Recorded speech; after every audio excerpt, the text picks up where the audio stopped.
జై గురుదత్త. మనము భగవద్గీత సాంఖ్యయోగంలో 15వ శ్లోకం గురించి చెప్పుకుందాం. ఈ జీవుడు అనేవాడు సూక్ష్మ శరీరం కన్నా కూడా వేరు అనే గుర్తింపుని కలగజేస్తూ భగవానుడు దాని గురించి బోధించబోతున్నాడు మనకి ఈ శ్లోకంలో. యం హి నవ్యథయంత్యేతే పురుషం పురుషర్షభ సమదుఃఖ సుఖం ధీరం సోమృతత్వాయ కల్పతే.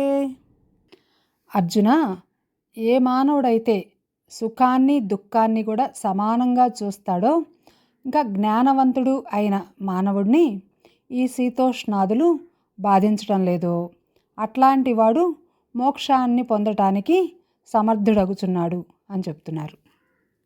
అంటే సుఖం వచ్చినా పొంగడు, దుఃఖం వచ్చినా కుంగిపోడు. అట్లాంటి వాడే ధీరుడు, ఇంకా అలాంటి వాడే అమృతత్వానికి కూడా అర్హుడవుతాడు అని పరమాత్మ చెప్తున్నారు. జై గురుదత్త. ఇలా రోజుకొక భగవద్గీత శ్లోకం గురించి తెలుసుకుంటూ మనం కూడా ఆ అమృతత్వాన్ని పొందే ప్రయత్నం చేద్దాం. శ్రీ గురుదత్త.